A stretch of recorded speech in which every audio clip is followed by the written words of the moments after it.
someone else's baby, is it? It's not Louis. Is it really mine? Louis, shut up.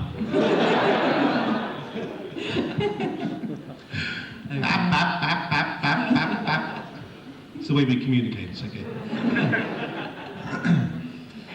Okay, I could talk to you for forever probably, but it's probably about time I asked for some questions from the audience. So we'll have the house lights. I believe.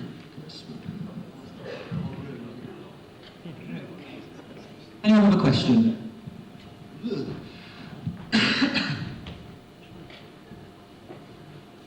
Peter, very much enjoyed a very peculiar practice. Could you tell us what it was like working on that? Working on Very Peculiar Practice. It was great. Again, an excellent script by Andrew Davis. I was the sort of straight man surrounded by lunatics, which is fine. But I felt a little envious sometimes of David Troughton, who got to be a lunatic. Grant Crowd. It was marvellous to do, and what I really liked was the second series of it, which I don't think was ever repeated on BBC One, which was I thought a great satire almost on Thatcher's Britain, where we had a Kennedy-esque Vice Chancellor coming over, and I just thought it was terrific. But it was never intended to be a long-running series. I mean, they had to beg Andrew to do the second series and then twist his arm to do. We did one film thing set in Poland, which is good. But no, it was a great time. It's probably the best sort of script that I've done. I think working on. I thought I liked the Braithwaites kind of reminded me of it there because I thought that was very good as well. And it's excellent. Yes, to both of you, I was just wondering, if you could have been one of the other doctors, which one would you be and why?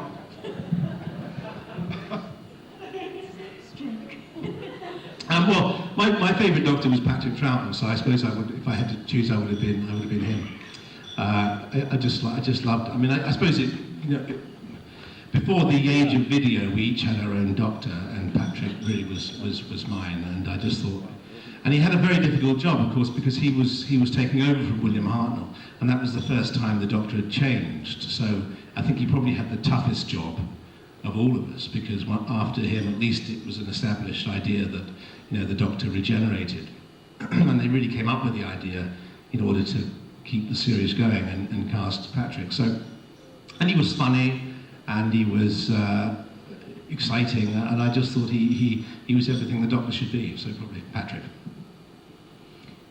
Well, if I'd been a doctor, and I'd been the same age when I was a doctor as when I was Perry, I think I would want to have been William Hartnell, because I could have been the first one, and then I would have played the part for 30 years and let no one else have a go.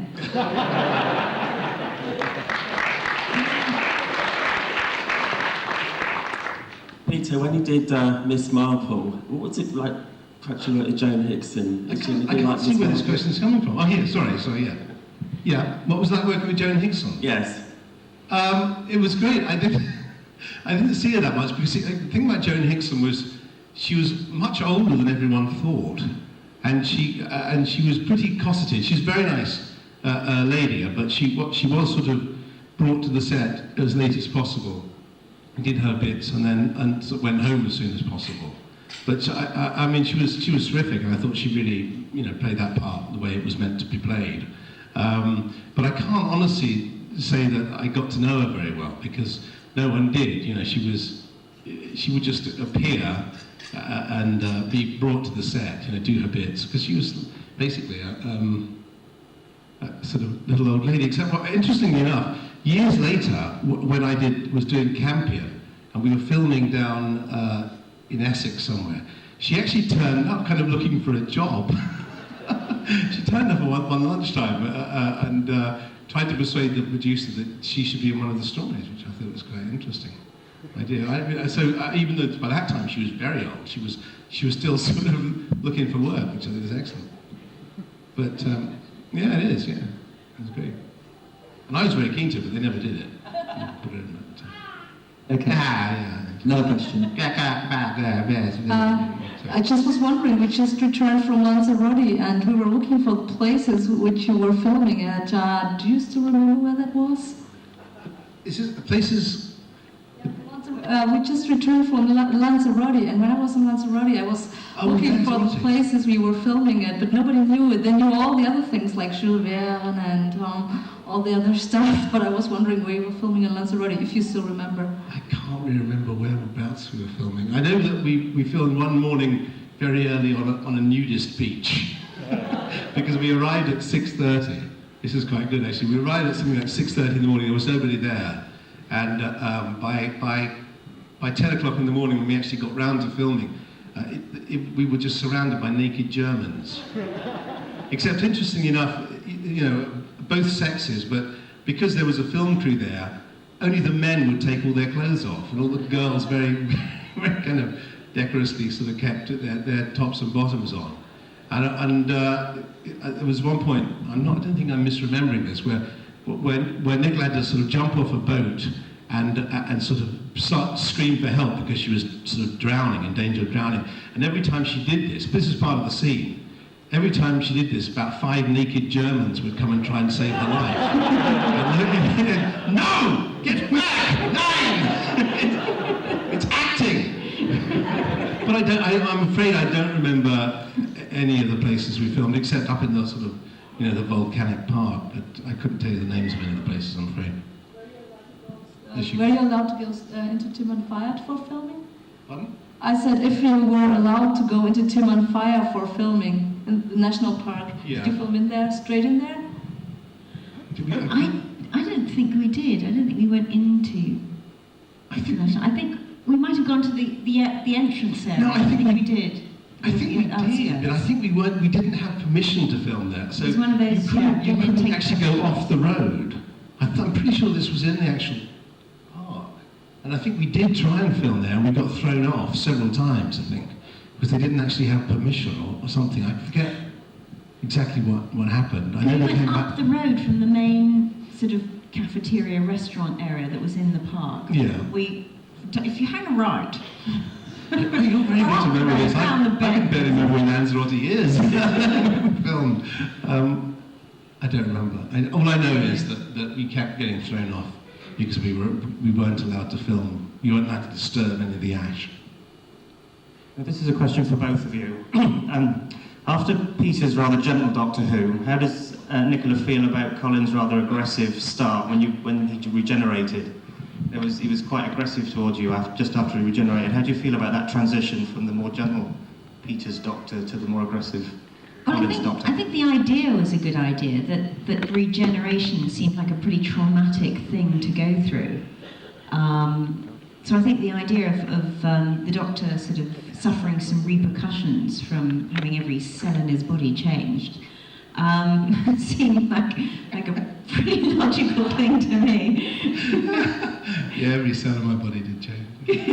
Just when I came back to do a photo shoot a few months later, they gave me my old costume, and there'd been this big V of material inserted in the back of the trousers. Can't imagine why, I don't know. There's extra cells. His extra cells, yeah. Extra I think cells. he was a bit unpleasant about me, wasn't he? When he woke up, Colin, didn't he say something about...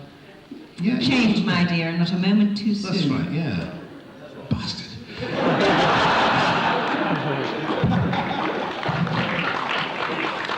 So I think the idea isn't good, but I think leaving the companion and the Doctor, seeing as I was there by my own free will, the idea of us arguing forever and ever and ever and ever, amen, didn't make a lot of sense to me, because I would have said, okay, Doctor, I'm going to get off here. Thanks. It's a question for Peter. It's with regard to your costume, all the Doctors before you generally had a change of costume at some point. Maybe most seasons they had a different costume, with the exception of a couple of minor changes. Your Doctor was, well, effectively one of the great unwashed. How did you feel about that? Yeah, you're right. Yeah, but I suppose like everything else, I love that. I have to say that not changing my outfit was one of the big bonuses of Doctor Who, because in most other things you do, because they're shot out of order, you know, you do one scene, then you have to go back and costume change for scene 4, episode 3. You do that scene, there's a costume change for episode 1, scene 9. This, you just stayed in one costume, with the exception of, you know, when I was dressed as a clown, and a couple of sort of space suits. I mean, I stayed in one costume all the time. I appreciate it was a bit unhygienic, but of course he had several versions of it. I mean, I didn't like, the one thing about that I didn't like about my costume was that when John and I discussed it before I started, you know, we come up with this cricketing theme, but I rather like the idea that the Doctor had gone into this, you know, the sort of room and sort of picked out clothes off the peg. It was a little too designed for my liking, but it was very comfortable. But I mean, I didn't like that kind of idea that somehow magically I'd come up with a complete designed outfit. I would have preferred just going into the room, picking out a shirt, picking out a jacket, picking out trousers. I actually think that was a general costume problem, if you know what I mean, in that it didn't have that feel that we ever went into the wardrobe and picked anything It didn't off. certainly after my time. I think that because Colin's costume was a sort of strange, drug-induced version of my costume. But before that, everyone had very sort of different costumes. They did feel a bit more like they Yeah. were just. Time for one more question. Peter, you mentioned Campion a while ago. Yeah. What were your memories of that series? Because I thought it was quite good. It was good, and we were very faithful to the books, which in one way was good, but in a way was a bit of a mistake, because I would still maintain that Marjorie Allingham's books beat the pants off Agatha Christie's books. But unfortunately, that doesn't always mean that they transfer best, you know, as well to sort of television or film, because they're quite complex. And we did them all in 2 episodes, and they were quite difficult to follow, I think. But we were determined, and I think maybe it was a bit of a mistake, to be as close to the books as we could. On reflection, I think it probably would have been better if they'd taken those 2 characters, the main 2 characters, and were a bit more kind of, you know, took a few more liberties with the stories and made them a bit more simple. It was great to do. I mean, I love working with Brian Glover, and it was the last of the kind of series where the BBC just kind of sent you out and said, "Oh, go away and make this series, and you know, take as long as you like." What did you do with the other half during the convention? Were you intimidated going out to your very first one, Cal? Because you know, Was I intimidated? because those are the ones where you have bodyguards and the whole lot, and Oh, it was terribly exciting. It was like being a pop star. It was absolutely extraordinary. I couldn't believe it. I mean, the hysteria was phenomenal. I mean, because, I mean, this is a nice group, but there, everything is on such a large scale. I mean, the venues are huge. You get thousands of people. People are huge. They are, yes. Now, I've just got back from the talk about that. Go on. Do. Go on. You just got back. just got back from the Blue Ridge Mountains of Virginia. Now you've got to sing it. Mountains of Virginia, on the train of the lonesome pine.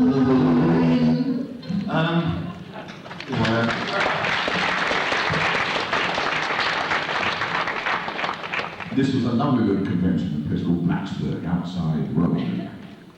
And the people were enormous. I mean, you couldn't sit in these chairs. No way. You know, really Each side. ill cases, because when you have the photographs taken and there was a little chair, somebody needed almost 3 chairs. And I think that was seriously, you know, I wanted to say, have you thought about this? You're young. You cut out the French fries, for crying out loud. It's serious. I've never seen anything like it.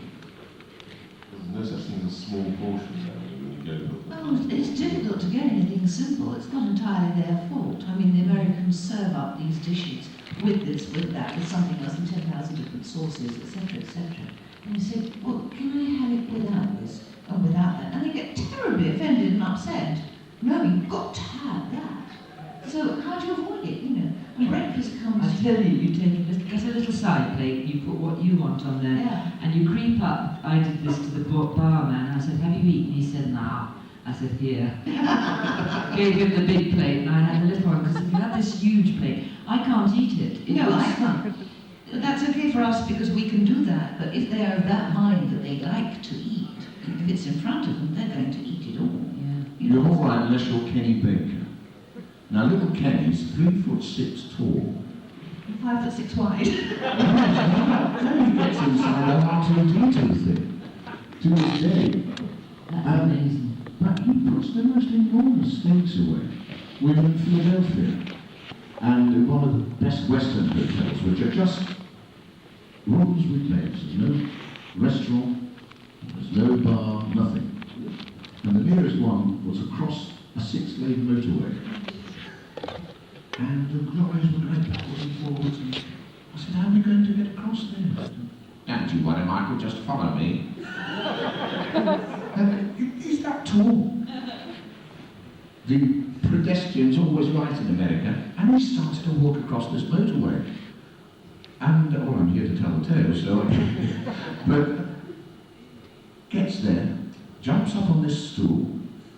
I'd like a 12-ounce steak, please. He doesn't get any bigger.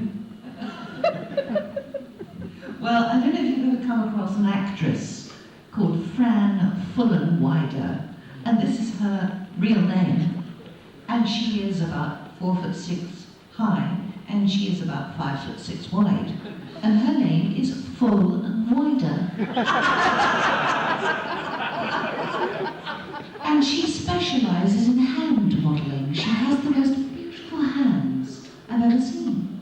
But I laughed when she told me her name, and she looked at me, and I said, I'm sorry, it's a good joke, isn't it? She's German, it's Fullen-Wider. Full and Wider. You're going to go back to London to do another convention out there, Carolyn, because Oh, I haven't been asked again. you didn't What did you do? The last one, they nearly ran you off the road, and they pitched you off the stage, and just about No, everything. I nearly broke my ankle, which was I thought it quite, was funny. yes, it still feels a bit funny. It was lovely though, but you do work very, very hard. I mean, you start about 8, and I had this minder. You have minders. And she got really quite, I think she was a bit of a nutcase. Caroline, you have to go and do this now. And I began to want to run to the ladies to get rid of my minder because I was being bullied. It was like being in jail. And, oh, you're not ready yet, Caroline. And I thought, oh God, why couldn't I have had one of... Jeffy, of course, had a very sweet, soft-spoken, really lovely girl. And I got rid of her in the end. I kept in a bunk. What happened about breaking the ankle then? How did you all... When we all came on at the end, it was like a stage like this. And we started, it was the end, the finale, doing this. Well, as more people came on, the circle has to widen, right? And there were floats, they're stage footlights, but they were at the back and I didn't see them. And I caught my foot. And down I went, and I thought I'd broken it. But it was just... They all thought it was part of the act as well, I believe. Yeah, they all laughed. And I was doing this very British thing. It's all alright, everybody. If it really hurts, I mean, on stage you don't really feel anything that hurts, but that did. So, but it's okay now. How did you take it, Carol, the first time you were asked to do a turn in one of the... They always insist on a cabaret. Yeah, I did. I used John Wood. Do you know John Wood? He a few doctors, and he's got a very good voice, singing voice. And he and I used to do things together, sort of Beatles songs and things. So that was good fun. The only thing is, John Wood's about 6'6", and I'm not. So he's singing up there somewhere, and I'm singing down here. So we couldn't share a mic, unless I was sort of hanging on his shoulders or something. And William Russell and I did some Shakespeare together. So I've done Shakespeare. You've done Shakespeare. That went down very well, actually. It does. You like it? They really respect Shakespeare. Yes. Wendy Padbury was with me on one of them, and she played the ventriloquist doll with one of the doctors. John Nathan Turner carried her out in the... Was it? Yeah, it was brilliant. She was absolutely wonderful. censors overhear that. Have you seen it? Like at the Star Wars conventions, do they ask you to do a turn? Over there, you mean? Oh, yeah, yeah. As we were saying earlier, they're very different. And I think you're right, actually, they're more tiring somehow. It's not only the flight over, of course, which, because I don't like flying, I have to have 2 whiskeys before I take off. You remember John Abernethy? You remember John? Yes. Oh, yes. There's a photograph somewhere. I tried to get it for the book, but it's gone, I suppose, now. But he had, I think, 6 children at the time, and I had 2.5. If you see what I mean. Wow. And there's this photograph of us with whiskies like that, holding hands like others as we took off. Oh gosh, I start to think I'm getting better, and then Blue Ridge Mountains again. You go to Philadelphia actually, and then you get on a tiny little plane. But back to your question, because I'm blithering again. What was it? Entertainment. Entertainment, yeah. There are differences in conventions, as we've said, but I think it's more with the guests, if you like. I just love conventions, and I don't care what it is. I've done, as we said, Star Trek, Star Wars, Doctor Who's, and mixtures, and they're great. Even if you're not in them. Yeah. Well, no, you see, Star Trek, we were talking about bringing the Americans over, and what we didn't mention was money. The Americans get very large fees, so they often, as not, can't afford to have more than maybe 2. So they make do with the honest Star Wars guy. And now I love them, and I'll do a turn anytime. Go on then. Well, no, I'm going to go and get some questions in a minute, aren't I? Yeah. Yeah. That's sort of about now, it really. Shall I swap mics with you, then? Can we have the house lights up, please? Thank God. It's a lovely, sexy voice he's got. Right. Now, you know how to do this. Ooh, this is very sensitive, isn't it? Who's going to ask the first question? There we go. Oh, I don't have to work at this one, do I? Get ready, ladies. Sounds ominous. I saw him first. Okay. Somebody give me an opening bid. Come on, let's have a jolly good time. Otherwise we'll be here all day and I'll miss my lunch. A £5, thank you. It's a lovely copy of Death to the Daleks signed by Barry Letts himself. £5 over here. I know, we've got that one. Make it go. Look at all these items we've got. If we stand here like this. No. Thank you. See, you've got to bet. How much? 10?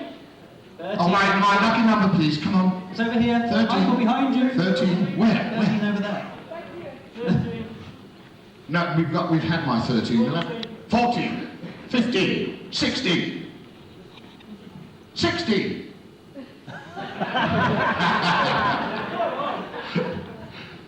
Okay. 15 going once. Twice. Sold. Would you like to come and get it now? I hope you've got the right money.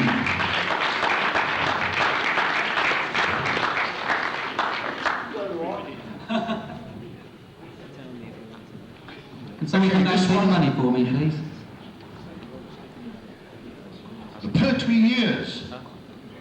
Well, chuck a book in with that as well, Michael. Chuck a book at them? Chuck a book in with it, which is also signed by Barry. All right.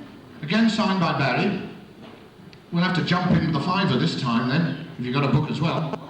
Thank you. 10, even better. 13, please. 13, thank you. 15. 20. 20 going once, twice. Sold. When I put in the sold items.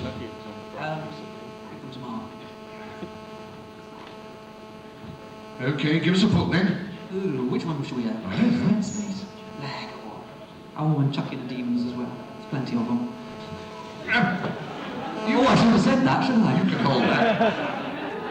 The Claws of somebody or other. Axos. And it's Barry signed it again. Has he signed this as well? Yeah, he signed it. He signed Had it. him working hard. Poor old chap, he's got not much else to do nowadays, has he? Give us an opening bid. Sorry, Barry, I didn't mean it, love.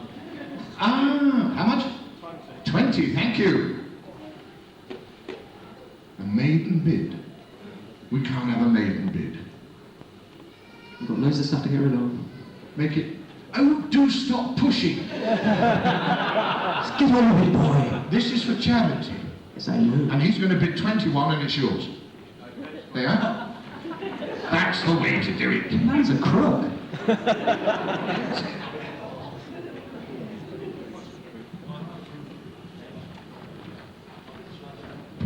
Hand over to Robin here for a special lot. Hello everyone. Okay, at the last Battlefield we had some bits and pieces signed by Ryan Atkinson, and in the 3 lots that we had we raised £430 for comic relief, which was very good of you all. So we've got 2 more comic relief related lots today. The first one is the cover of The Curse of the Fatal Death, and this one has been signed by Joanna Lumley. Okay, so is anyone going to start me off? 5, very good. 10, thanks very much. 20, any advance on 20? 25, 30. 35, well done. Any advance on £35? It's about time you showed up. 35 going once, going twice. Thank you very much. Sold for £35.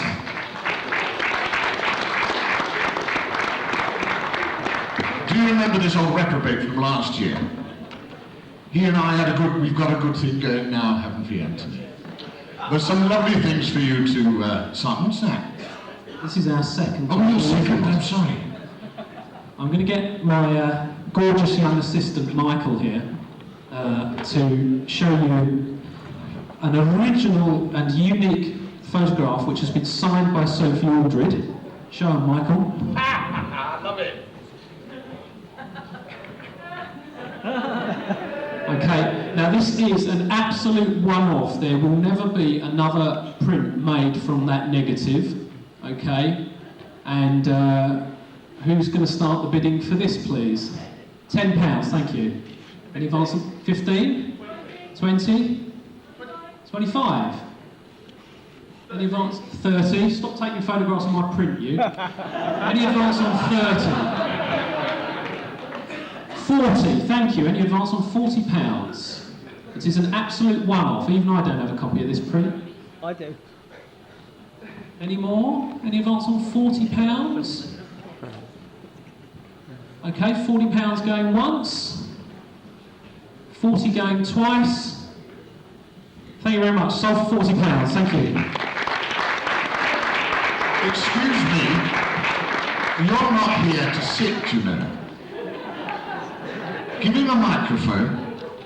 No, hang on. Here. You. I've done my talking to him. You remember what I mentioned earlier on?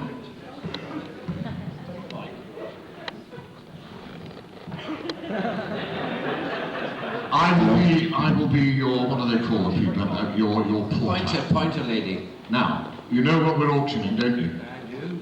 Right, off we go. Now, we want as much dough as we can get for this next piece, because we're auctioning a piece of bread, a roll. The top bit was chewed by Michael here, and I signed one end of it, and Michael the other. Michael, and that's Sylvester there. This is a piece of roll from last night's meal. And as you can see, it's modelled on the top bit is modelled on Michael's hairdo. I've got to just pop in a little bit here. For the new book, as most of you know, I'm sure, I'm getting little inserts from all my chums. And... That's why he walks that way. I don't...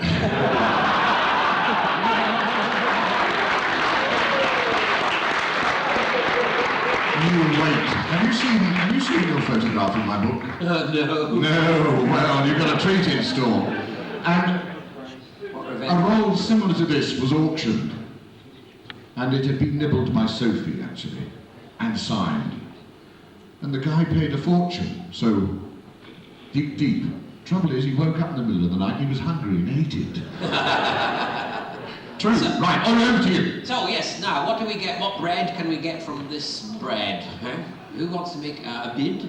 And remember, the money does go to charity, the Sylvester McCoy Travel Fund. And,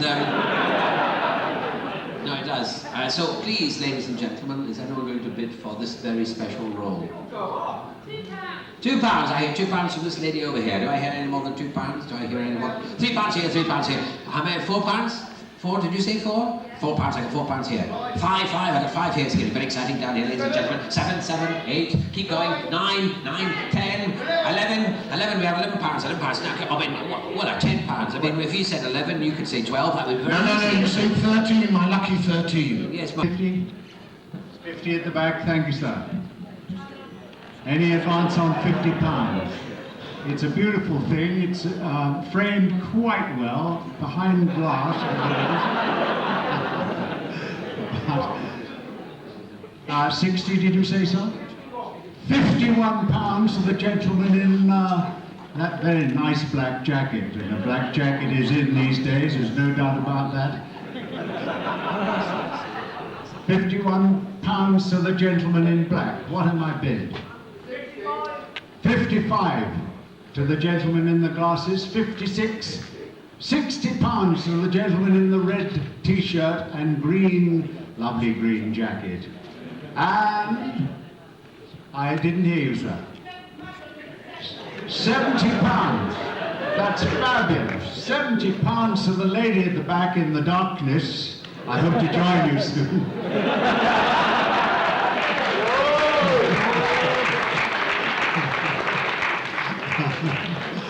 Wow, £70.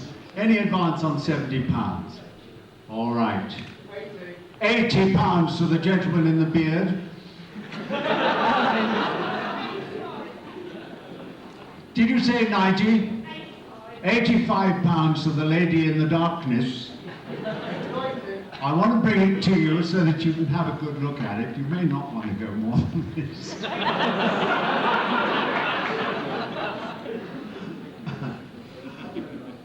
£90, madam? No. Going. 95, did I hear you say so? Can't hear you. 100, are you? I can't hear what you're saying.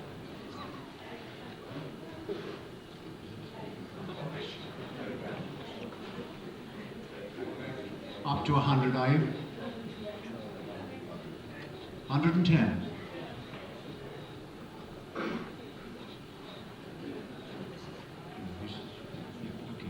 We'll leave that. What was your bid, sir? 90.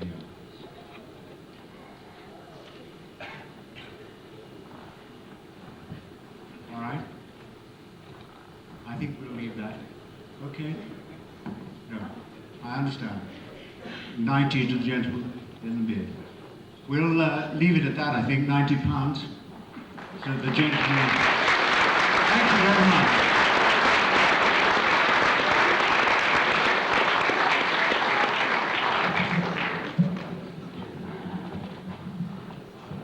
May I pass you a microphone? Our first lady auctioneer. Hello, everybody. I have now a probe video, The Devil of Winterbourne. Shut up. I certainly won't probe you.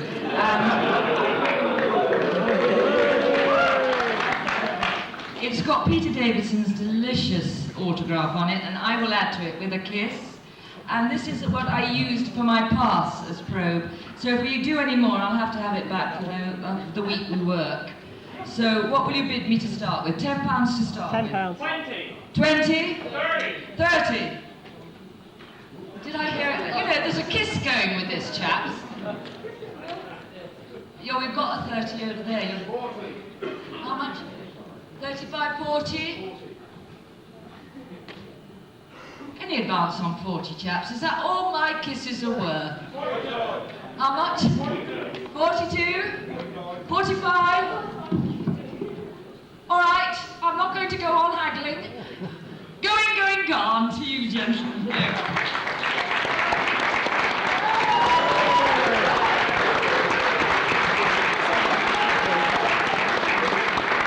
My first visit to Chicago, Visions 98. I have all the autographed people. This was my own copy, including Louise. Oh, all these chaps and people from Buffy and that. I'm hopeless at this. And a lovely photograph of us all. Signed. Would you like me to porter for you? Oh, could you, sweetheart? Oh, such a porter. Well, these are all people you'll know from different things like Star Trek and Buffy and all that stuff. I don't know who they are, but they're all terribly grand. And they've all signed their names and in the programme. So what shall I start off with? I know him. Do you know him? Yes, that's somebody. That's somebody, oh gosh, yeah, he sells What is bread it? rolls. He's lying down on Louise and my lap and looking rather luscious as usual. 10 from this lady over here. How much? 20. Any advance on 20? 25? 30. Any advance on 35? Come on, this is quite unique, only American. 40. Come on, let's just go a little bit higher. 45? 50 with 2 kisses? 50. I think we'd better hurry up and finish there. Going, gone. Thank you very much, sir.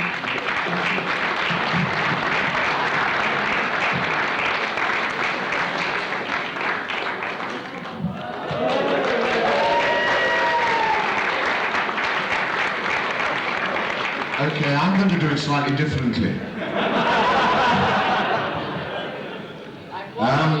This lovely little bag of sweets here was donated by a lovely lady. We'll start with the kiss. Come on. Because she's going to help me auction it, aren't you? Oh, Anna, wait a minute. Give us a quid for the kiss, somebody. Go on. Oh, I'll buy it then. Okay, here we go. Now, I've signed it. Unique again. Go. Any offers? 3 quid over there. Any higher than 3? 4, 5 over there. I know it. Do you want a kiss as well? Make it 6 then. All right? Any higher than 6? Who said that? We don't deal in pennies. How high can you go? Can you go to 7? All right, it's yours. Come here, we've got to do it.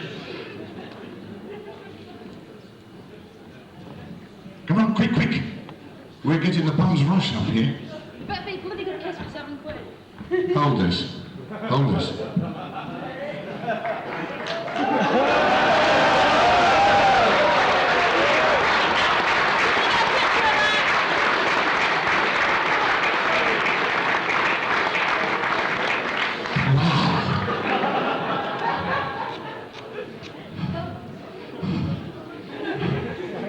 I think you better take over, Sylv. I can't do any more at the moment. Have a seat, lad. Have a seat.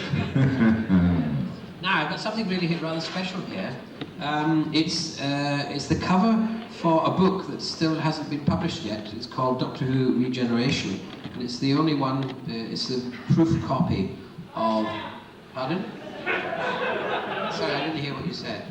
But anyway, it's the proof copy of the book about the regeneration from Doctor Who number 7 to Doctor Who number 8. Pardon? I'll give him his 13.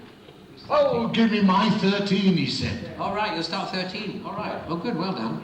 Because I hadn't started bidding yet. I was just trying to show you all. But anyway, have a look at it. It's the only one I think of its type.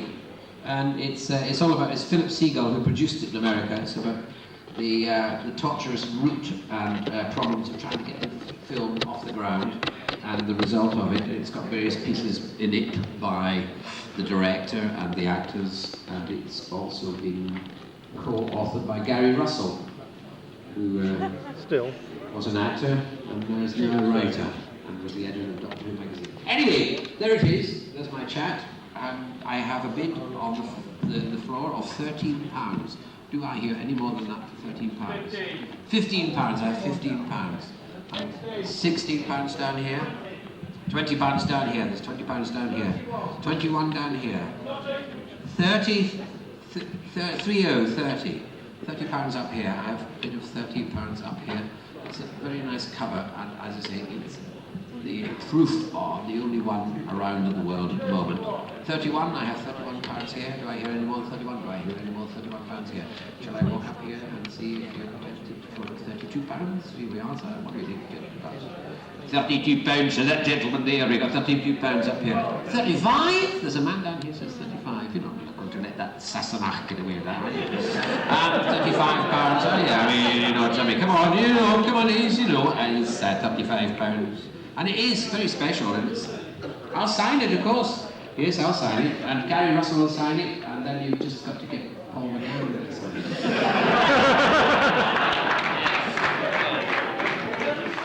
37 pounds, I hear £37.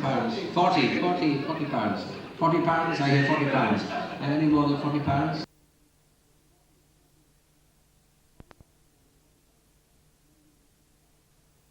Doctor, if I have a favourite video, a favourite episode, and all that stuff. My answer to the favourite Doctor is that in a sense I do, but I'd rather not say who it is, because I don't want to get beaten up. And I feel I've got to be tactful about it, and it would get round pretty fast if I said, oh yes, I think X is easily my favourite Doctor. So I like to be politic, which is a word meaning tactful. I like to be politic and say that I like them all equally. I'll leave it at that. But actually, there is a Doctor that I think I like to see more than others. But I wouldn't dare say who it is, because you know the grapevine, how the grapevine works. As regards my favourite video, my favourite show.